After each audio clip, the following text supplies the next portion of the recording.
वाले बताओ कितने दिन टेक्निकल समस्या आई? तुम लोग भी बताओ। कल पहली बारी था, इसके पहले कभी समस्या आई? और अगर आप 100, 200, 500, कोई जम्मू कश्मीर के भी बच्चे पढ़ते हैं, इधर केरल साउथ के भी बच्चे पढ़ते हैं, तो 3-4 हजार किलोमीटर दूर बैठे हो, कभी कभी अगर टेक्निकल प्रॉब्लम आ जाए तो हमेशा अपने शिक्षित होने का परिचय दो।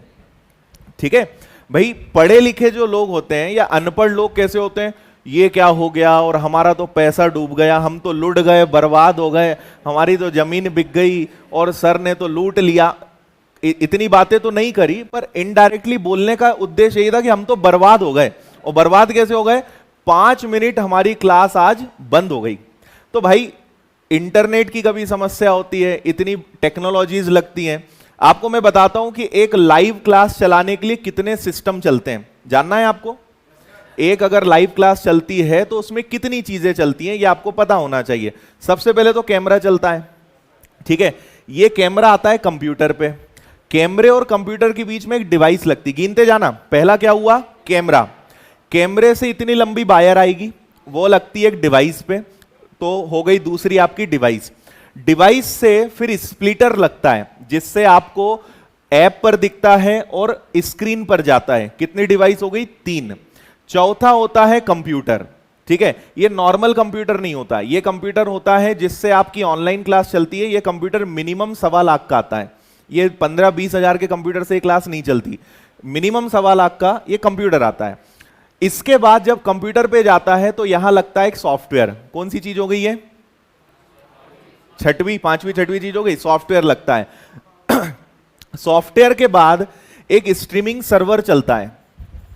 सुनते जाओ बस, सॉफ्टवेयर के बाद क्या चलता है? एक स्ट्रीमिंग सर्वर चलता है, जो भाई कैमरे से गया डेटा कंप्यूटर पे, कंप्यूटर से गया सॉफ्टवेयर पे, सॉफ्टवेयर से जाएगा सर्वर पे। सर्वर के बाद चलता है ऐप का सर्वर। स्ट्रीमिंग सर्वर किसको डेटा भेजता है? ऐप के सर्वर को भेजता है। ये जो सर्वर है, फिर ये आपके दुनिया भर में, पूरे भारत में जितने बच्चे जहां जहां बैठे हैं वहां वहां पे आपका पूरा ये डेटा सेंड होता है। ये तो इधर का पार्ट हो गया। अब इधर एक माइक चल रहा है, माइक के साथ एक एम्पलीफायर चल रहा है, इस माइक का रिसीवर चल रहा है, ये बोर्ड चल रहा है, एक इन्वर्टर चल रहा है जिससे पूरी चीजें बंद हो तो अलग।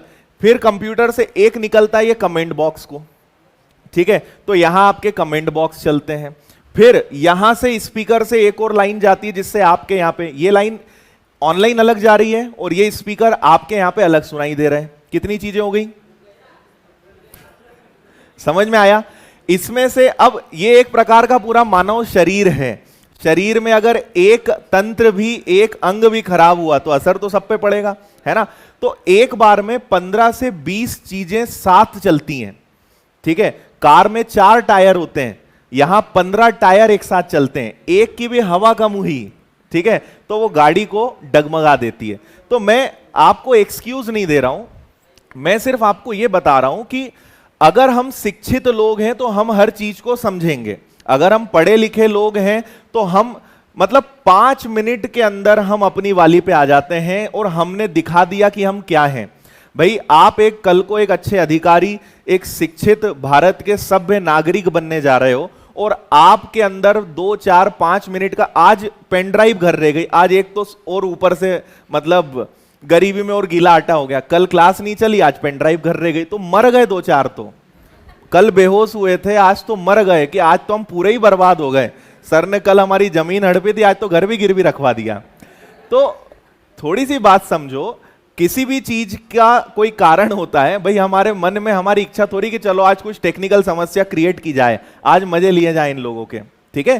तो थोड़ा सा अपनी सभ्यता का हमेशा परिचय दें।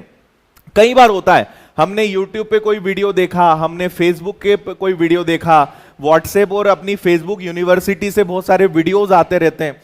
हम क्या करते हैं, किसी भी चीज को जाने बिना उसका बस उसको हमने देखा और हम अपना एक ओपिनियन बना लेते हैं, है ना? कोई भी चीज हमने देखी, हमने मान लिया कि हाँ यार ये चीज ऐसी होगी।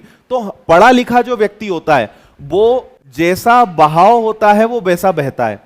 शिक्षित आदमी हमेशा क्या करता है कि वो पहले उसके कारण को समझता है, वो पहले देखता है कि भाई इसमें मेरा रिएक्शन क्या होना चाहिए, है ना।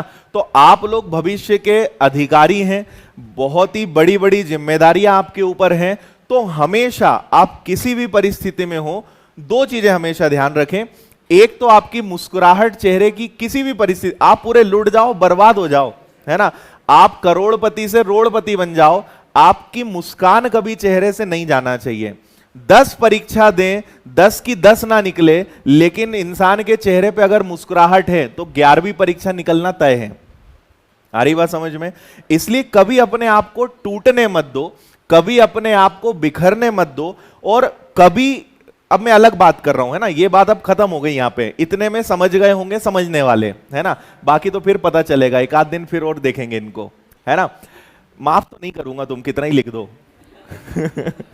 ठीक है, देखो क्या होता है, हमने एक परीक्षा दी, सिलेक्शन नहीं हुआ। हर व्यक्ति चाहता है कि मैं पहली बार में ही अपना पेपर निकाल लूं, मेरी जॉब लग जाए, टेंशन खत्म।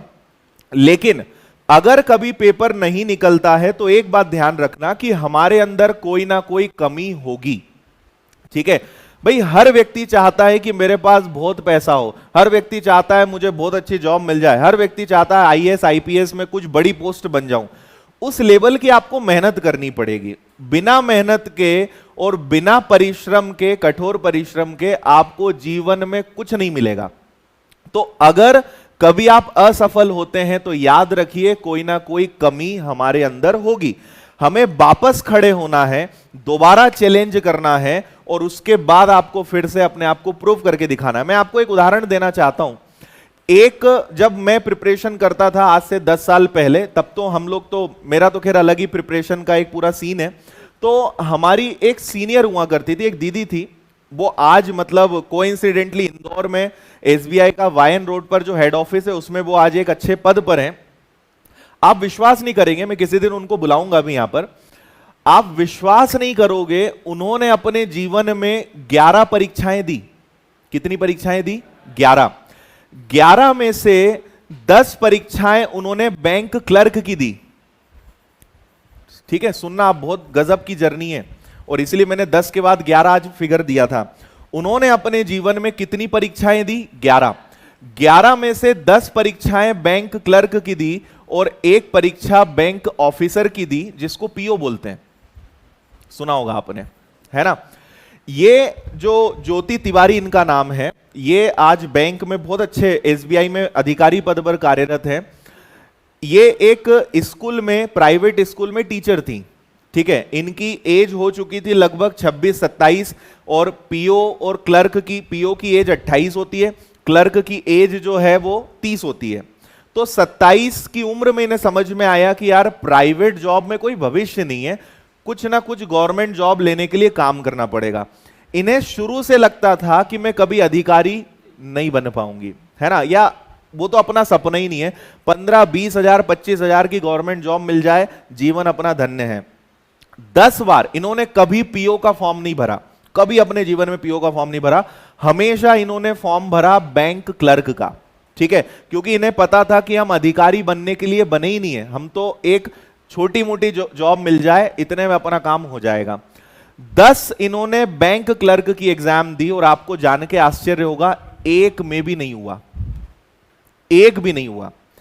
आप में से अगर 99% लोगों का मैं बता रहा हूं, आप 10 परीक्षा जीवन में नहीं दोगे, आपके अंदर इतना धैर्य ही नहीं है। एक परीक्षा देंगे, 2 परीक्षा देंगे, तुरंत खेतीबाड़ी में लग जाएंगे, अपना जीवन में कुछ हो ही नहीं सकता। गलत बोल रहा हूं? आपके अंदर इतना धैर्य नहीं है। लेकिन भगवान श्री कृष्ण ने कई वर्ष पहले बोल गए हैं, कर्म करो फल की चिंता मत करो, और उससे भी कई साल पहले पता नहीं किस महापुरुष ने कहा है कि सब्र का फल क्या होता है। इनको हम लोगों ने, कई लोगों ने समझाया। अब क्लर्क की वैकेंसी इतनी निकल गई कि अब वो निकल नहीं रही थी, तो फिर वहां पे निकला स्टेट बैंक ऑफ इंडिया का पीओ, एसबीआई पीओ, जो इनके जीवन का 11वां एग्जाम था। हालांकि इन्होंने उसके बाद और भी बहुत सारे निकाले। 11वां एग्जाम इन्होंने, हमने जानबूझकर इनसे एसबीआई पीओ का फॉर्म भरवाया और आपको जान के आश्चर्य होगा कि एक बार में निकल गया। ठीक है, मतलब क्लर्क का एग्जाम जीवन में नहीं निकला और बने तो सीधे क्या बने? State bank of India PO. Scale 1, आज स्केल 2, स्केल 3 और काफी अच्छा प्रमोशन वो ले चुके हैं।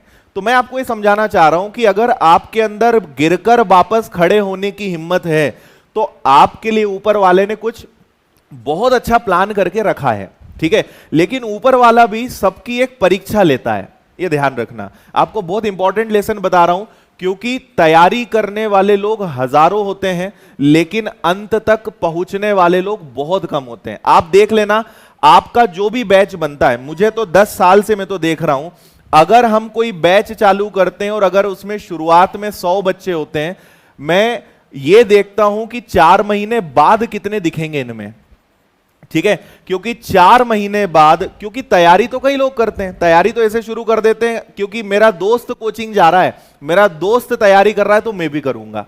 ये क्यों कर रहा है? क्योंकि हमारा जो इंडिया है इसमें अगर हम बड़े शहरों को छोड़ दें तो छोटे शहरों में चलती है भेड़ चाल। क्या चलती है? भेड़। आप गवर्नमेंट जॉब की तैयारी क्यों करते हो बताओ? क्योंकि सब यही करते हैं भाई। हमारे आसपास लोग क्या करते हैं? आप अगर, मतलब बुरा मत मानना, गवर्नमेंट जॉब अपनी अलग जगह है, लेकिन अगर आप पुणे, बेंगलोर, मुंबई, दिल्ली जैसे शहरों में या खासकर साउथ इंडिया में आप चले जाओगे ना, तो गवर्नमेंट जॉब के लोगों को ऐसी नजरों से देखते हैं कि ये कुछ नहीं कर पाया, शायद इसलिए गवर्नमेंट जॉब कर रहा है। ये फैक्ट है। लेकिन हम जिस एरिया में बिलोंग करते हैं यहां पे वही राजा है जो गवर्नमेंट जॉब है ना। प्राइवेट जॉब करके भले वो 1 लाख कमा ले, लेकिन गवर्नमेंट जॉब में 15,000 में मिल रहे हैं तो लड़की इसी को देंगे, है कि नहीं? क्योंकि हमारे यहां व्यक्ति रिस्क लेने से डरता है। हमारे यहां यह माना जाता है कि गवर्नमेंट जॉब लग गई, चलो खत्म, अब ये काम करे नहीं करे इसको सैलरी जरूर मिलेगी। प्राइवेट से हम क्यों डरते हैं? प्राइवेट से क्यों डरते हैं? काम बहुत करवाते हैं साले, ऐसे ही बोलते हैं, काम बहुत करवाते हैं, टारगेट देते हैं। और गवर्नमेंट जॉब क्यों करना है? काम करने का टेंशन नहीं है, सैलरी जरूर मिलेगी, है ना। तो ये टेंडेंसी हमारे यहां है। हालांकि आपको इस चीज को बदलना है। आप गवर्नमेंट जॉब भले करें लेकिन उसको करें प्राइवेट के तरीके से, ठीक है। क्योंकि जब आप माहौल में जाते हो तो माहौल का असर तो पड़ता है। वो जितने आप बैंक में या कहीं जाके देखते हो ना, एकदम ठंडे सुस्त लोग हैं, ये बहुत जोश में गए थे, है ना, लेकिन असर तो पड़ता है। कुछ लोग अपने आप को वैसा ढाल लेते हैं, कुछ लोग अपने आप को वैसा मजबूत बना के रखते हैं। तो इस बात को समझिए कि मेहनत करने में कभी आपको पीछे नहीं हटना है। हालांकि गवर्नमेंट जॉब के अपने बहुत सारे, ढेर सारे फायदे हैं, लेकिन एक बात आप समझिए, जो मैं वापस अपने पॉइंट पे आ रहा हूं, कि अगर 100 लोग तैयारी करना शुरू करते हैं तो 2 या 4 महीने बाद इसमें से मुश्किल से 50 लोग बचते हैं। 50 लोग तो ये इसलिए पीछे हट जाते हैं कि अपने से ना हो पाएगा, वो तो हम चालू कर गए, हो गया, और ठीक है एक आध परीक्षा देके देखेंगे और होते रहेगा, अब तो हम घर वापस जा रहे हैं। 50, मान लीजिए 4 महीने बाद आपका कोर्स खत्म हो गया ना, 50 में से मुश्किल से 20 या 30 वो लोग बचेंगे जो कोर्स कंप्लीट होने के बाद भी अपनी तैयारी जारी रख रहे हैं। आ रही बात समझ में? क्योंकि कोर्स खत्म होने के बाद आपकी वास्तव में सही परीक्षा है। लोग क्या सोचते हैं? कोर्स करने से सिलेक्शन होगा। कोर्स करने से आप विषय सीखते हो, आपको पता चलता है कि पेपर कैसे देना है, क्या करना है, लेकिन कोर्स खत्म होने के बाद आपकी असली अग्नि परीक्षा है। जिसने कोर्स खत्म होने के बाद सब कुछ ज्ञान अर्जित करने के बाद अपने आप को संभाल लिया, समाज की नकारात्मकता, अपने घर वालों के और बाकी लोगों की जो आलोचनाएं होती है, टांग खींचना, तेरा जीवन में कुछ नहीं हो सकता, तू तो घर आ जा वापस, या फिर गवर्नमेंट जॉब तो आजकल निकलती ही नहीं है, इतनी प्रकार की हो। सबसे ज्यादा तो आपको बार बार एहसास कराया जाएगा कि तुम्हारा कुछ नहीं हो सकता, तुम कुछ नहीं कर सकते। लोग बड़े पलटू होते हैं, आप हमेशा देखना। लोगों के बारे में मैं हमेशा बोलता हूं कि कुछ लोग ऐसे होते हैं, लेकिन अधिकतर लोग ऐसे होते हैं कि वो 360 डिग्री की पलटी मारते हैं। 360 डिग्री समझते हो? पूरा उल्टा। आपका आज अगर सिलेक्शन नहीं हो रहा ना, वो आपसे क्या कहेंगे? तुम्हारा कुछ नहीं हो सकता, प्राइवेट जॉब कर लो। प्राइवेट जॉब करोगे ना तो वो क्या बोलेंगे? गवर्नमेंट जॉब की तैयारी क्यों नहीं करते तुम?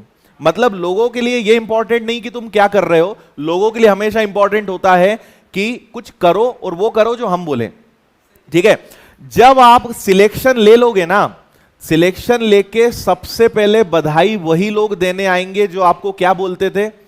तेरा कुछ नहीं हो सकता, लेकिन सबसे मजे की बात क्या है, वो आपको ये नहीं बोलेंगे कि हमने तुम्हें ऐसा बोला था, वो बोलेंगे देखा हमने बोला था ना, तुम एक ना एक दिन जीवन में कुछ बड़ा जरूर करोगे। ठीक है, तो लोग पलटी मारने में कभी देर नहीं करते। इसलिए आप हमेशा एक बात समझिए, अगर जीवन में आपको कुछ करना है तो कभी भी लोगों की बातें दिल पे ना लें, ठीक है, ना दिमाग पे लें, और हमेशा एक ही अपने जीवन का लक्ष्य बनाओ कि एक एक इंसान को जवाब देना है। ठीक है, एक एक व्यक्ति को जवाब देना है, भले वो आपका दोस्त हो, आपके घर वाले हो, आपके समाज हो, पड़ोसी हो, जो हो, रिश्तेदार हो, दूर के रिश्तेदार हो, जिनके आपके जीने मरने से फर्क नहीं पड़ता लेकिन जॉब नहीं लगने तक आपको छोड़ते नहीं। याद रखना, जवाब एक एक को देना है, लेकिन कभी बहस करके नहीं, कभी बातों से जवाब नहीं देना है। अगर जवाब देना ही है तो आप कुछ बनकर जवाब दोगे। सबसे बड़ा चाटा उन लोगों के चेहरे पे वही होगा जिस दिन आप कुछ बन जाओगे। तो आप याद रखना, आपके कुछ नहीं बनने का बहुत सारे लोग इंतजार कर रहे हैं कि तुम एक बार फेल तो हो जाओ, फिर तुम्हारे मजे लेंगे। तो ये ध्यान रखना कि बहुत कम लोग हैं, तुम्हारे माँ बाप, घर वाले, खास खास लोगों के अलावा कोई नहीं चाहता है कि तुम जीवन में कुछ बनो। ठीक है, इसलिए यह ध्यान रखना कि आपका अच्छा चाहने वाले लोग गिनती के 4-6 हैं, उंगलियों पे गिन सकते हो, लेकिन बुरा गिनने वालों, कितना लोग आपका बुरा चाह रहे हैं, इसके लिए बाल भी कम पड़ जाएंगे। आ रही बात समझ में? इसलिए आपको बहुत सारे लोगों को क्या करना है, जवाब देना है। इसलिए लोगों से तभी मिलना जब कुछ बन जाओ, और लोगों को चुप करने का एक ही इलाज है, और वो क्या है, कुछ बनना। बहस मत करो, बहस में तुम जीत ही नहीं सकते उनसे। उन्हें 15 साल का अनुभव है, तुम्हारा अनुभव, तुम्हारी तो उम्र ही 15-20 साल है ना। उन्हें 15 से 20 साल का अनुभव है कि कैसे व्यक्ति को नेगेटिव किया जाता है, कैसे इंसान को चलते रास्ते से हटाया जाता है। तो तुम उनके आगे कुछ नहीं लगते हो। ठीक है, अगर कॉम्पिटिटिव एग्जाम्स में सिलेक्शन लेना है तो मैं आपको एक ही मूल मंत्र दूंगा, जब तक आपका सिलेक्शन ना हो जाए तब तक छोड़ना मत, है ना। एक लाइन आपने आजकल बड़ी सुनी होगी, सब लोग बोलते हैं जब तक तोड़ेंगे नहीं तब तक छोड़ेंगे नहीं। तो ये बोलने की नहीं है, इसको करके भी दिखाना है। बोलने में तो बड़ा मजा आता है, लाइन में अभी बोलूंगा, तुम में से एक लाइन सुना जाओगे अभी यहां पे, लेकिन उनको जीवन में उतारो, है ना। केवल उनको कागजों पर और जुबान पे मत रहने दो, उनको अपने जीवन में उतारो। ठीक है, इसलिए मैंने ऐसे ऐसे गधों का, ठीक है, गध जो, मतलब मुझे तो बहुत दूर की बात है, वो खुद बोलते थे सर हमारा सिलेक्शन नहीं होगा, वो तो हम तैयारी कर रहे हैं, या हम तो बचपन से ही गधे रहे हैं, मैथ्स तो बनता ही नहीं, इंग्लिश तो ये नहीं वो नहीं। आप में से भी ऐसे कई लोग होंगे। ऐसे ऐसे लोगों को अधिकारी और अच्छे अच्छे पद पे जाते देखा है, और इन सब लोगों में एक बात कॉमन थी कि इन्होंने हिम्मत नहीं हारी, इन्होंने एग्जाम देना बंद नहीं करा। 2 नंबर से रह गए, 4 नंबर से रह गए, लेकिन इन्होंने कभी अपने आप को डिप्रेशन में नहीं ले गए कि मेरा क्या होगा। क्योंकि एक बात और सोच लेना कि 28, 29, 30 के बाद न तुम्हारी उम्र रहनी है, न तुम्हारी एनर्जी रहनी है परीक्षा देने की। इसलिए यह सोच लो कि जितनी कोशिश कर सकते हो कर लो, क्योंकि अगर एक बार कुछ बन गए तो बताओ क्या होगा, टेंशन खत्म। तो भाई एक बार क्या, 2 बार क्या, 4 बार क्या, 8 बार क्या, अगर आपने सच्चे मन से अभी मेहनत नहीं करी, मैं आपको 1000 रुपए के स्टाम्प पेपर पे लिख के दूंगा, जीवन भर पछताओगे, जीवन भर मलाल रहेगा कि यार काश 1-2 बार परीक्षा और दे देते। ऐसा आपको अभी बिल्कुल एहसास नहीं होगा। छोड़ना बड़ा आसान है, किसी चीज से पीछे हटना बड़ा आसान है, लेकिन डटे रहना, कितना ही तूफान तेज हो, लेकिन डटे रहना सबसे इंपॉर्टेंट है। तो ऐसा कोई काम मत करना कि जीवन में कभी पछतावा हो कि यार काश एक बार तो कोशिश कर लेते, है ना। इसलिए अभी आपके पास करने का सब कुछ भरपूर समय है, उम्र है, एनर्जी है। ये उम्र, ये एनर्जी और ये इतनी ताकत आप में जीवन भर नहीं रहना है ना। इसलिए इसको सही दिशा में लगाओ, सही तरीके से लगाओ, और जितनी कोशिश कर सकते हो कर डालो। ये मौका बाद में आपको नहीं मिलेगा, है ना। वो आपने सुना होगा ना कि हर परिवार में गरीबी मिटाने वाला कोई एक पैदा होता है, हो सकता है शायद वो आप ही हो। आप ही, या तो आपकी घर की जो स्थिति है, शायद आप भी अपने बच्चों को, आने वाली पीढ़ी को वही स्थिति देके जाओ, या आप उनको पूरा सुधार सकते हो, आने वाली पीढ़ी का भला कर सकते हो। और आने वाली पीढ़ी तो बहुत दूर की बात है, अभी तो अपने ही भला करना है ना। पीढ़ी तो तब आएगी जब तुम्हारा भला होगा। ठीक है, नहीं, पीढ़ी तो वैसे भी आएगी, पर अब वो कहां आएगी, किन परिस्थितियों में आएगी, ये तुम्हारे हाथ में है। उसको महल में लाना है, खुद के बंगले में लाना है, कि जहां रह रहे हो वहीं लाना है, ये तुम्हारे हाथ में। तो आपने सुना होगा ना कि अगर कोई व्यक्ति गरीब पैदा हुआ है तो उसमें उसकी गलती नहीं है, लेकिन अगर कोई व्यक्ति गरीब मरता है तो इसमें उसी की गलती है ना। तो इसलिए गरीब पैदा होना, अभाव में पैदा होना गलत नहीं है, उन्हीं परिस्थितियों में जीवन बिता देना ये गलत है। ओके, ऑनलाइन वाले गुदगुदा गए आज तो, तुम लोग रुक जाओ जरा। चलो, तो आखिरी के 20 मिनट पढ़ाई कर लेते हैं। माफी चाहेंगे, आपका बहुत सारा अमूल्य टाइम वेस्ट कर दिया है ना, खासकर ऑनलाइन वालों का। इनका इतना कीमती समय है कि मैं बता नहीं सकता। इतनी देर में ये लोग इतना फेसबुक इंस्टाग्राम चला लेते ना, यहां बातचीत में समय खराब कर दिया इन लोगों का, है ना। ठीक है, आगे से ध्यान रखना, अपने शिक्षित होने का, सभ्य होने का परिचय देना, नहीं तो बहुत कड़वे कड़वे शब्द सुनने को मिलेंगे तुम्हें। चलो, तो करते हैं शुरुआत डिस्काउंट की। अब ये डिस्काउंट भी हमसे बड़ा जो इधर रिकॉर्डिंग चालू है, अभी बंद थी कि चालू थी? चालू थी। चलो, डिस्काउंट कैसा लगता है आप लोगों को? क्यों शर्मा रहे हो? हाँ, खुल के बोलो ना। अच्छा लगता नहीं है, हक से मांगते हैं, है ना। कम ना हो तो मजा ही ना आए। ठीक है, तो चलो अभी इस पे बात नहीं करते, आज की बात का कोटा वैसे ही पूरा हो चुका है। तो डिस्काउंट के कुछ अच्छे अच्छे आपको व्यंग किसी और दिन सुनाएंगे। तो डिस्काउंट के सबसे पहले देखते हैं प्रकार। डिस्काउंट का मतलब हिंदी में होता है छूट, और व्यापारियों की भाषा में एक और शब्द का प्रयोग किया जाता है जिसको क्या बोलते हैं? बट्टा, है ना। परीक्षा में भी बट्टा लिखा हुआ आएगा। तो डिस्काउंट होते हैं दो प्रकार के। पहला होता है, हिंदी में अगर कहें तो एकल छूट, और इंग्लिश में कहें तो इसको बोलते हैं सिंगल डिस्काउंट। और दूसरा क्या होता है आपका? क्रमिक छूट। ठीक है, जिसको इंग्लिश में बोलते हैं सक्सेसिव डिस्काउंट। अब मैं आप सभी से, ऑनलाइन ऑफलाइन वाले सभी से एक प्रश्न पूछूंगा जिसका मैं ईमानदारी से जवाब चाहूंगा। भले आप अपने आप को साइड रख के एक आम नागरिक के पॉइंट ऑफ व्यू से आप इसमें मुझे बताना। मान लीजिए आपकी जॉब लग गई, मानना क्या है, वो तो लगेगी, है ना। मेहनत करोगे तो लगेगी, नहीं मेहनत करोगे तो फिर मानना ही पड़ेगा। ठीक है, तो मान लो कि 1 साल के बाद आपकी जॉब लग गई। आपने बचपन से सोच के रखा था, बचपन से तो नहीं, जब समझदार हुए तब से आपने सोच के रखा कि जॉब लगने के बाद आईफोन खरीदूंगा। खरीदोगे? कितने लोग की आईफोन खरीदने की इच्छा है? बुलेट खरीदने की इच्छा है? पहले बुलेट वाले हाथ उठा दो। बुलेट खरीदने की इच्छा है, ठीक है। आईफोन वाले हाथ उठाओ। आईफोन मोह हट गया क्या? आईफोन, एंड्रॉइड में खुश हो? फॉर्च्यूनर खरीदना है। कितने लोग कार खरीदना चाहते हैं अपनी खुद की कमाई से?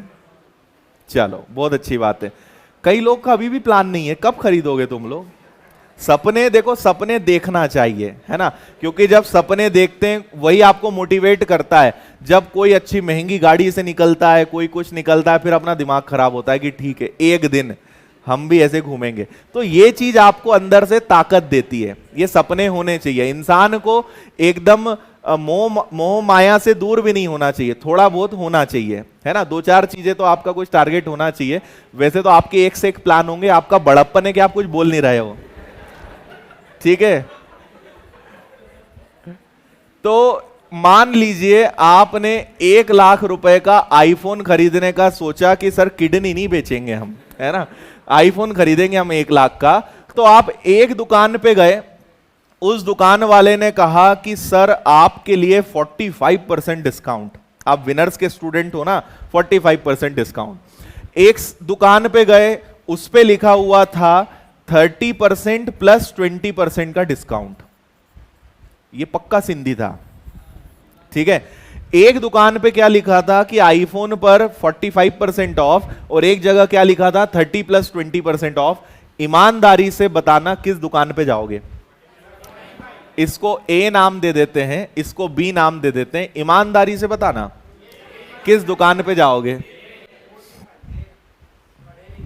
बेईमानी कर रहे हो तुम। अच्छा चलो, तुम अपने आप को छोड़ दो, एक आम नागरिक, कम पढ़ा लिखा या जिसको बहुत ज्यादा गणित नहीं आता हो, या जो साधारण कॉमन मैन होता है, वो ईमानदारी से बताओ किस दुकान पे जाएगा। अब आ गए तुम अपनी वाली पे ना, तुम लोग गणित लगा रहे थे। तो अगर एक जगह लिखा है 45% और एक जगह लिखा है 30 + 20%, तो मैक्सिमम लोग पता है इसको क्या समझेंगे? 50% डिस्काउंट है भाई, कोई पागल ही होगा जो इधर जाएगा, उधर चलेंगे अपन तो, ठीक है। लेकिन लिखने के फर्क में और डिस्काउंट के प्रकार में फर्क है। ये डिस्काउंट 45% है, ये दिख 50 रहा है, लेकिन ज्यादा यही है ना। जब एक बार में इकट्ठा डिस्काउंट मिल जाए तो उसको बोलते हैं सिंगल डिस्काउंट, क्रमिक छूट। मतलब देखो, पहली बात, डिस्काउंट हमेशा 100 में से माइनस किया जाता है। मतलब क्या होता है? प्राइस कम। ये दुकान वाला बोल रहा है कि हम 45% की छूट दे देंगे, है ना। मतलब 100% में से 45% आपको नहीं देना है, मतलब आपको देना कितना है? 55, ठीक है। तो आप 1 लाख का अगर आईफोन लेने जाओगे तो 45% का तो डिस्काउंट है, मतलब आप कितने का दोगे? 55% पैसा दोगे, मतलब इधर वाली दुकान पे आईफोन कितने का मिलेगा? 55,000 का। इतना समझ में आया? अब चलते हैं उस दुकान पे। ये जो डिस्काउंट है, ये प्रकार है क्रमिक छूट, सक्सेसिव डिस्काउंट, मतलब एक के बाद एक। यहां पे आपको इकट्ठा डिस्काउंट नहीं मिलने वाला है कि 30 + 20 50% लो, 1 लाख का मोबाइल 50,000 में ले जाओ, ये ऐसा नहीं है। ये क्या बोल रहा है कि पहले मैं आपको 30% डिस्काउंट दूंगा, फिर जो बचेगा उस पर 20% का डिस्काउंट दूंगा। देखो, 1 लाख रुपए का अगर मोबाइल है तो पहले वो आपको 30% डिस्काउंट देगा। 100 में से 30 गया, 70/100। अब जो बचा उस पर 20% डिस्काउंट देगा, तो 100 में से 20 गया, 80/100। तो 2 और 2 4 जीरो से 4 जीरो गए, 8 और 7 56, 1 2 3 जीरो लग जाएगी। मतलब यही मोबाइल आपको कितने में मिलेगा? 56,000। तो आपका फायदा कौन सी दुकान पे था? आया समझ में? इसको बोलते हैं क्रमिक छूट, मतलब स्टेप बाय स्टेप, बारी बारी से, इकट्ठा कोई नहीं देगा। पहले 30% डिस्काउंट मिलेगा, फिर 20% डिस्काउंट मिलेगा। समझ में आया? एक बार में मिल जाए तो सिंगल, बारी बारी से स्टेप बाय स्टेप मिले तो क्रमिक। अब आपके मन में एक और डाउट आएगा कि सर अगर ये 50% नहीं है तो ये कितना है ना। तो इसको बोलते हैं समतुल्य बट्टा। क्या बोलते हैं इसको? समतुल्य बट्टा हिंदी में, और इंग्लिश में अभी भी इसको सिंगल डिस्काउंट ही बोलेंगे। परीक्षा में कभी कभी ऐसे प्रश्न आते हैं कि 30% और 20% की क्रमागत छूट का समतुल्य बट्टा बताओ। सुना आपने प्रश्न ध्यान से?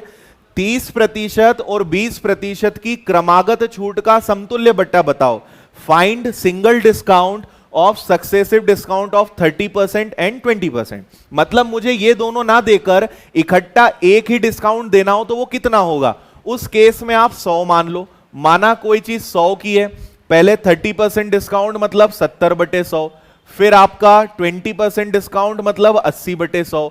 जब आपने इसको हल किया तो ये कितना निकल के आया? 56। 56 डिस्काउंट नहीं है, 100 रुपए की चीज 56 में मिलेगी, मतलब आपने कितना डिस्काउंट लिया? तो जो दिखने में 50% दिख रहा है, ये वास्तव में कितना निकला? 44% निकला, है ना।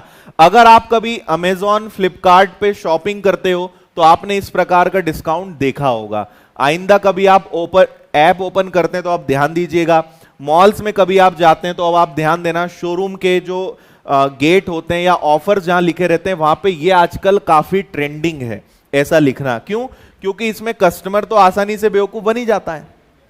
डिस्काउंट क्या है? तो आपको वहां पे दिखाएंगे कुछ, बिल हाथ में आएगा तो अब तो बिल बन गया, अब तो कुछ हो ही नहीं सकता, ठीक है। तो अब हम आते हैं, ये तो मैंने नॉर्मल बात बताई, अब हम आते हैं कि डिस्काउंट की लिए सबसे अच्छी मेथड क्या है। तो यहां भी हमारे जो मैथ्स के राजा महाराजा श्री अनुपात हैं, ये सबसे बेस्ट है, ठीक है। जैसे मान लो मैंने आपसे कहा कि किसी वस्तु पर पहले 16 सही 2/3% का डिस्काउंट दिया गया, फिर उस वस्तु पर 20% का डिस्काउंट दिया गया। पहले 16 2/3 का डिस्काउंट दिया, फिर 20% का डिस्काउंट दिया। अगर उस वस्तु का क्रय मूल्य अंकित मूल्य, मैं आपको बता चुका हूं डिस्काउंट हमेशा मार्क्ड प्राइस पे देते हैं, मार्क्ड प्राइस पे डिस्काउंट देने के बाद उसका कॉस्ट प्राइस आता है। तो अगर किसी वस्तु का अंकित मूल्य 6,000 रुपए हो, चलो 6,000 रुपए हो, तो उसका विक्रय मूल्य सेलिंग प्राइस क्या होगा ये आपको बताना है। ठीक है, तो मैं आपको बताता हूं इसके लिए मेथड क्या है। हम सेम वही लगाएंगे। 16 से ही 2/3 का मतलब क्या होता है? 20% का मतलब क्या होता है?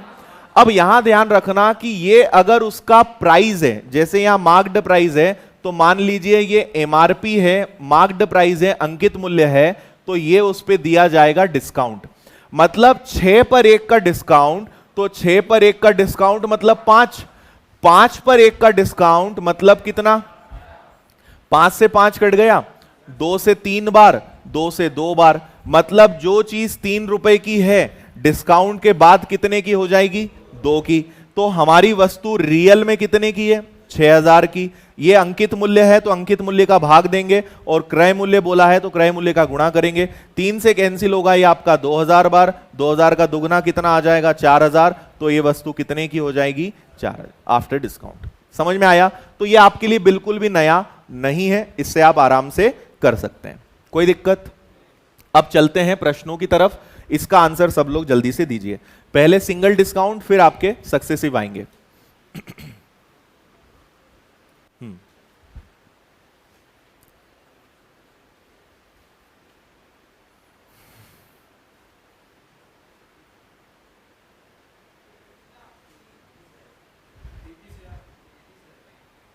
ठीक है,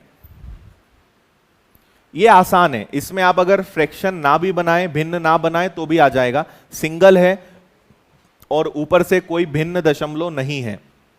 इसको आप नॉर्मल करिए। हर चीज होती है 100%। अगर आप 12% का डिस्काउंट दे दोगे तो कीमत कितनी हो जाएगी? 88।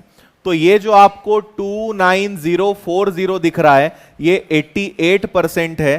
तो 100% क्या कितना आ रहा है? 8 का दुगना 16 मतलब 6, 8 का 3 गुना 24 मतलब 4, 33,000 आंसर आ रहा होगा। ठीक है, ऑप्शन इजी है तो अपना काम इसी से हो गया। आप कहोगे नहीं सर हमें तो भिन्न से करना सिखा दो आप। तो देखो 12% मतलब 12/100, 12/100 को अगर आप भिन्न में कन्वर्ट करोगे 4 से 3 बार, 4 से 25 बार, तो 25 पर अगर 3 का डिस्काउंट दिया जाए तो 22 होगा क्या? 25 पर 3 का डिस्काउंट। और ये जो 29040 है ये आफ्टर डिस्काउंट की कीमत है, डिस्काउंट देने के बाद ये है। तो 29040 अगर 22 है तो उसकी कीमत रियल में क्या थी? 25। इसको हल करेंगे तब भी आपका आंसर कितना आएगा? 33,000। आया समझ में? तो छोटा मोटा ऐसे आसान प्रश्न है तो नॉर्मल कर लो, नहीं तो फिर ये तो हर जगह लगना ही है, इसमें कोई दिक्कत ही नहीं है। यहां पे सीपी नहीं पूछा जा सकता है ना, यहां पे सीपी नहीं होगा क्योंकि ये तो उसका अंकित मूल्य है। अब ये चीज कितने की थी ये यहां ऐसी कोई जानकारी नहीं है, तो ये अंकित मूल्य होगा। प्रॉफिट भी नहीं बता सकते ना हम। हाँ, प्रॉफिट अगर दे दिया तो फिर आप निकाल सकते हो, रुपए में दिया है तो घटा दो, और अगर परसेंटेज में दिया है तो फिर उतने परसेंट से भाग देंगे।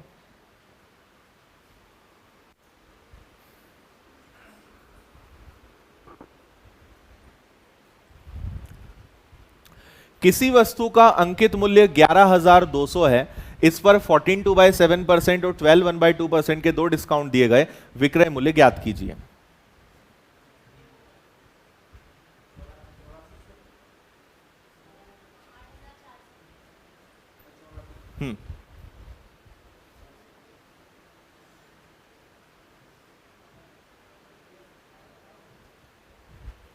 देखिए 11,200 रुपए की वस्तु है, ये क्या है? ये अंकित मूल्य है, मार्क्ड प्राइस है। 14/7% मतलब 1/7, 7 पर 1 कम होगा 6। अब इतना तो आप कर सकते हो ना डायरेक्ट। और 12.5% का मतलब क्या होता है? 1/8, तो 8 पे 1 कम होगा तो 7, 7 से 7 जाएगा 2 से 4 बार, 2 से ये जाएगा 3 बार, तो ये अगर मार्क्ड प्राइस है तो ये आपका क्या होगा, सेलिंग प्राइस। ये हमेशा ध्यान रखना, ये जो आपका अनुपात बनेगा ना, ये हमेशा क्रय मूल्य और विक्रय मूल्य, सॉरी अंकित मूल्य और विक्रय मूल्य का बनेगा, ये हमेशा ध्यान रखना, ठीक है। तो आपसे कहा गया है अंकित मूल्य, तो 11,200 अगर अंकित मूल्य है मतलब ये 4 है, तो 3 क्या होगा, ठीक है। इसको आप सॉल्व करोगे, 4 से कैंसिल करोगे, 4 से 2 बार, 4 से 8 बार, 28 का 3 गुना, 8,400 रुपए में दोनों डिस्काउंट के बाद बेचा जाएगा। ये आपका आंसर है। आया समझ में, ठीक है।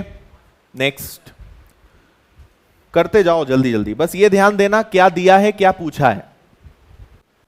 कभी अंकित मूल्य देंगे, विक्रय मूल्य पूछेंगे, कभी विक्रय मूल्य देंगे, अंकित मूल्य पूछेंगे।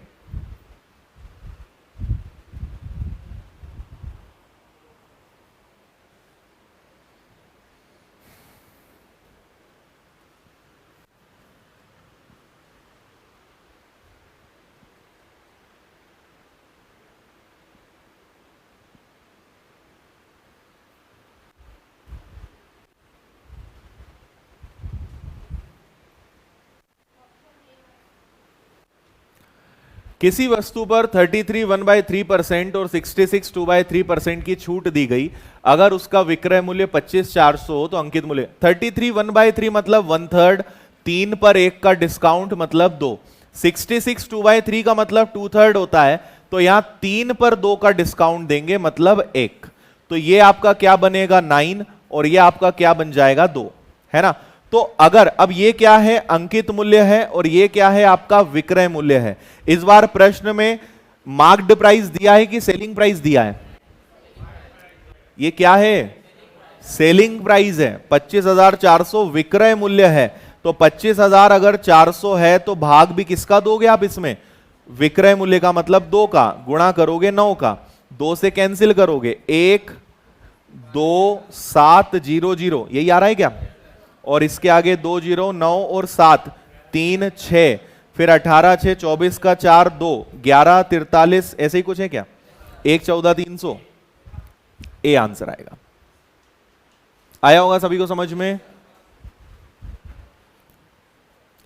3 पर 1 का डिस्काउंट, 3 पर 2 का डिस्काउंट, 3 में से 1 गया 2, 3 में से 2 गया 1, 9 और 2, और क्योंकि ये विक्रय मूल्य है तो भाग आप 2 का देंगे और अंकित मूल्य पूछा है तो 9 का गुणा करेंगे। आगे बढ़िए।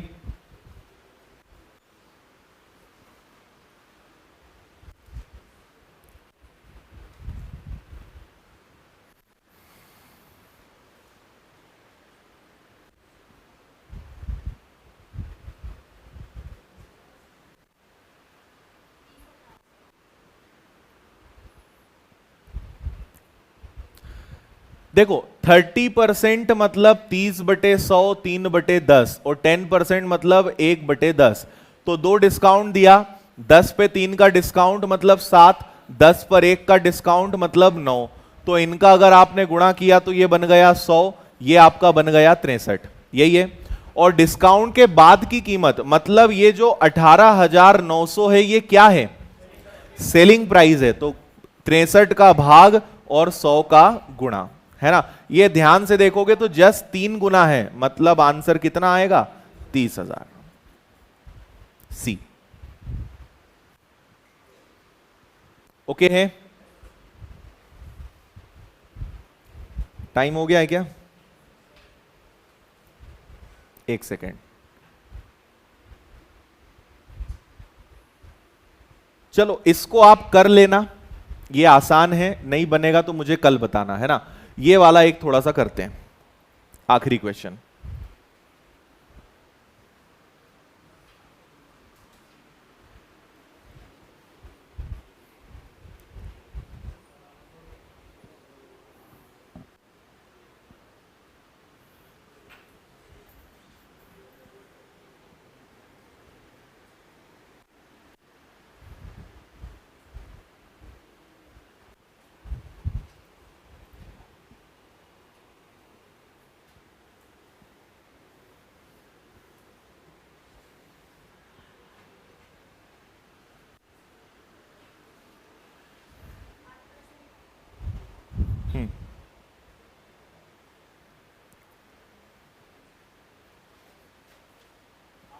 देखो इसका तरीका हम थोड़ा सा अलग करेंगे, आप यहां ध्यान दीजिए। जैसे कोई चीज 1500 रुपए की है, इस पर एक डिस्काउंट दिया गया 80/100, दूसरा डिस्काउंट कितना है वो नहीं पता, और दोनों डिस्काउंट देने के बाद की कीमत कितनी है 1104, यही है। इसको आप इससे करिए, काफी जल्दी आंसर आएगा। अगर भिन्न में दशमलव में भी आएगा तो क्या करूंगा मैं बताऊंगा आपको, समझ गए। 1500 पर पहला डिस्काउंट 20% का, फिर एक और डिस्काउंट दिया, तब जाके वो 1104 हुआ। तो आप इसको हल करिए, 0 से 0 कैंसिल करिए, x बराबर 1104 गुणा 10 और आपका 15 और 8 इधर आ जाएगा। ठीक है, कुछ गड़बड़ है क्या? 1104, सॉरी, ये आ गया। अब आप एक काम कर सकते हैं कि इसको 5 से कैंसिल कर दें 3 बार, ये हो जाएगा 2 बार, 2 से ये हो जाएगा आपका 4 बार, 12 से कैंसिल करते हैं तो 12 इंटू 9 108, 12 दूनी 24। मतलब देखो x की जगह यहां पर 92 आएगा, 92 आएगा। 92 क्यों आएगा?